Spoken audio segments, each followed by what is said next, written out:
I'm forget.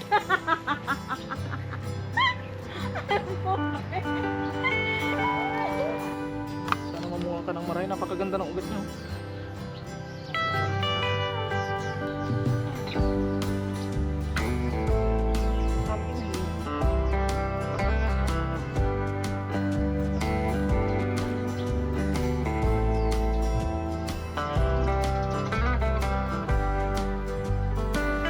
My favorite is my life. Mas meron tayo ditong kangkong at padahon na sibuyas. Ang dami oh.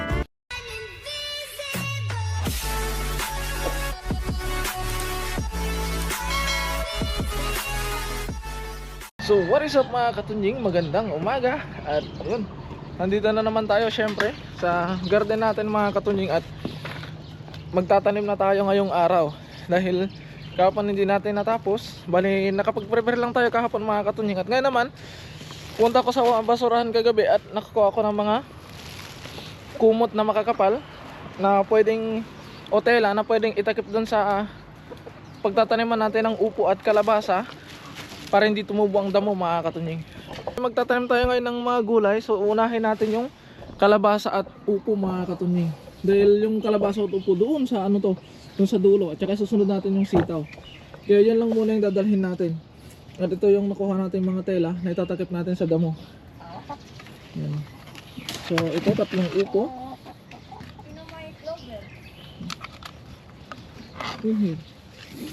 At tatlong kalabasa. At 10 sitaw. So ito yung tatanim natin ngayon doon sa labas. Tapos ito namang dahon ng sibuyas, sili, at saka kangkong mga katunying. Dito naman siya. So tatlong ano din yan, tatlong guhit din yan mga katunying. Yan, 1, 2, 3. So unahin natin yan nasa labas syempre kasi nandun na yung pala na gagamitin natin. At syempre kasama natin walang iba. Yun o, napakagandang dilag. At kukuha muna ako ng dayami mga katunying na gagawin nating pataba doon sa ating kalabasa. No, pumpkin first. Jarami. Excuse me, excuse me. Tantaran tantan. So kuha lang naman tayo ng konti mga katunying. Down ka. Jarami, okay. Dito lang sa kabila ito mga katunying. Ha? Yeah, long bean there. Diba?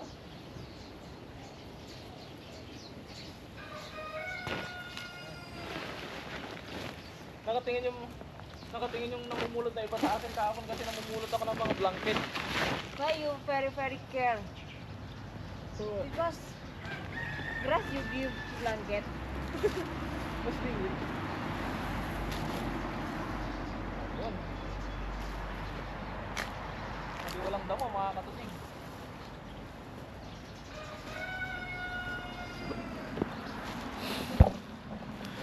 Mga gamit pala natin itong mga tinatapon nilang mga kumot. Yung pa din eh. Ito puti pa to oh. Mas mayroon pang ano. Ang gaganda. Very good this one.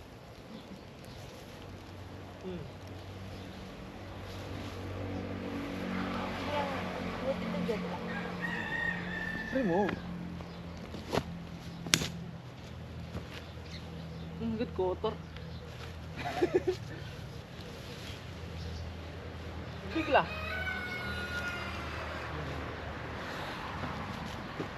If you know give batu or give it, maybe fly. No, give.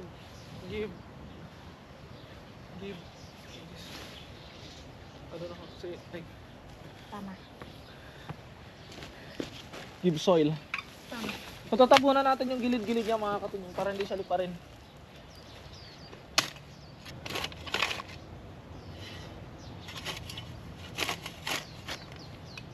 Oh, di ba? One. Yan natin.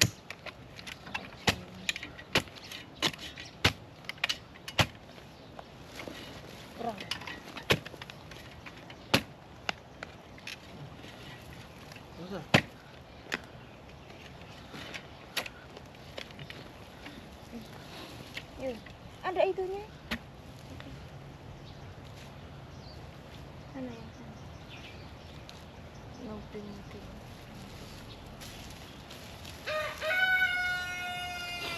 Yun.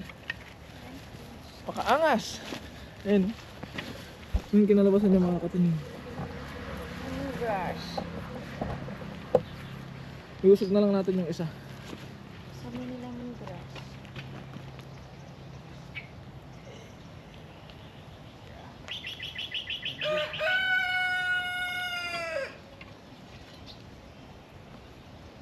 Ngayon naman mga katunying ay oras na ng pagtatanim. first.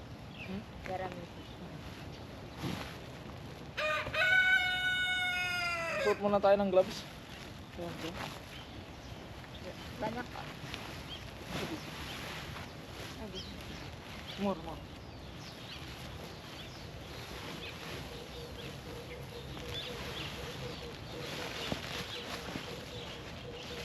Para magiging pataba niya na ito mga katunying. Ano ba? Soil.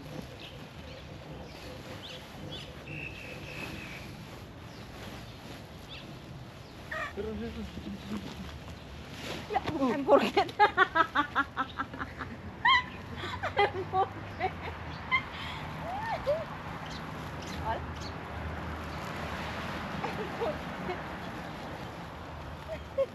How you forget? Anggit lah ya.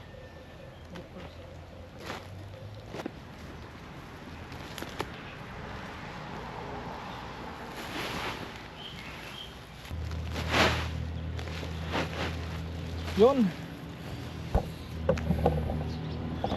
So tapos na tayo mga katunying sa paglalagay ng lupa na boghag eh. Natataniman na natin.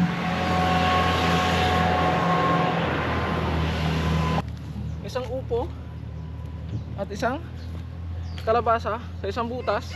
Pero yung kalabasa pupunta dito, yung upo pupunta sa kabila. Yeah. Thank you.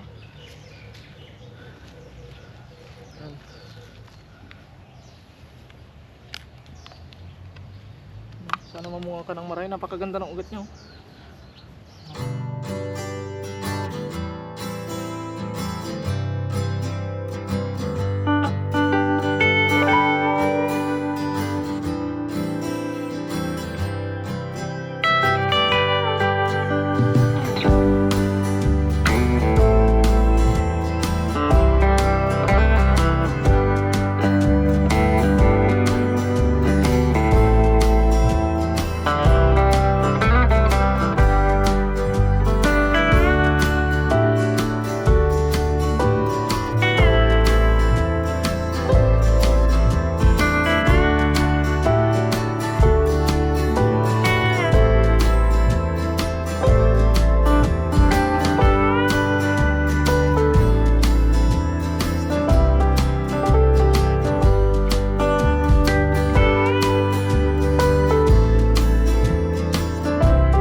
Natanong na natin yung sitaw.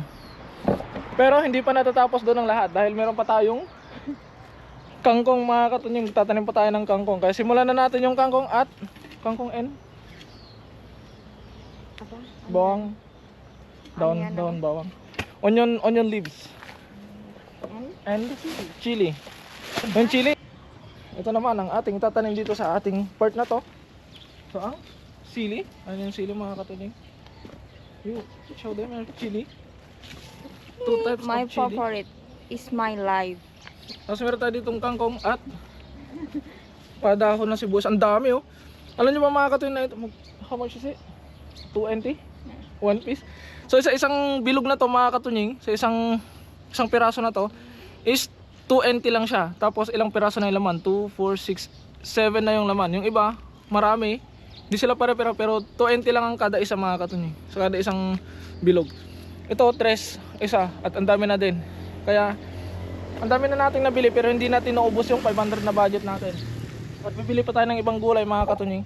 So bibili pa ako ng kamatis na punla, tapos yung cherry tomato dahil yung cherry tomato natin hindi pa tumutubo. Hindi ko alam kung tutubo siya.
Kaya mga katunying, tapos na tayo sa sibuyas. At sa kangkong naman tayo. Kaso yung camera natin, 3% na lang. Kaya update ko na lang kayo mamaya mga katunying. I-charge ko muna saglit pag natapos ko dahil sira na yung mga spare battery natin. So, tapusin lang namin ito mga katunying. Let's G. So ayun mga katunying, finally, tapos na natin. So ang naitanim natin dito sa part na to ay kamuting baging, kangkong, at yung padahon na sibuyas, tapos sili. Magkaibang barete mga katunying. Hindi ko alam kung anong pinagkaiba nila dahil hindi naman ako maalam sa sili mga katunying. Pero sabi nung nagtitinda kasi sa amin is magkaiba yan at makikita din natin sa dahon.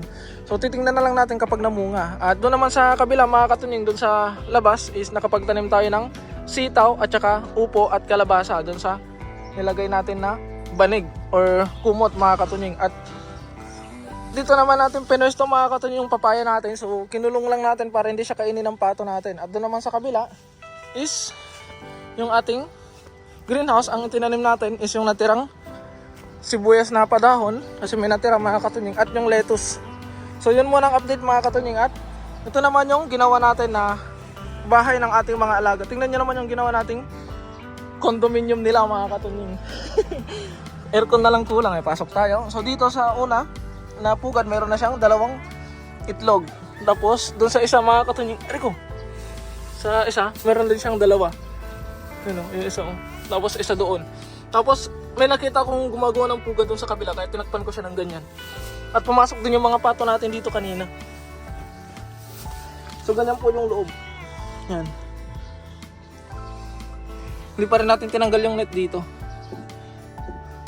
para safe pa rin sila mga katunying. So tinabi natin dito siya sa may greenhouse. So yan mga katunying, yun lang muna ang update dito sa ating mini garden. At bukas na naman mga katunying, dahil sa ngayon ay kailangan ko munang tapusin yung mga kailangan kong tapusin. Dahil bukas ay pasok na naman. Pero pag meron tayong time mga katunying, kahit na may araw ng pasok, ay unti-unti natin yung ating mga binabalak pang gawin sa ating garden. Dahil magtatanim pa tayo doon ng sigarilyas ulit mga katunying. Dahil marami tayong naipon na buto, sigarilyas, kamatis at talong mga katunying. So meron pa naman natitira doon sa budget natin. Dahil 300 lang nagamit natin, nabili na natin lahat yun mga katunying. Kahapon nag-control lang kami dahil hindi namin alam kung saan pa namin ipipwesto. Kumbaga on the spot siya mga katunying. Kaya mga katunying, sinaglit lang namin na itanim yung mga tinatanim namin dahil nagtulungan kami mga katunying. Sabi nga nila, walang madaling trabaho at walang mahirap na trabaho kung nagtutulungan. Kaya thank you so much sa helper natin, At mag-ingat po kayo palagi mga katunying, and God bless. Bye!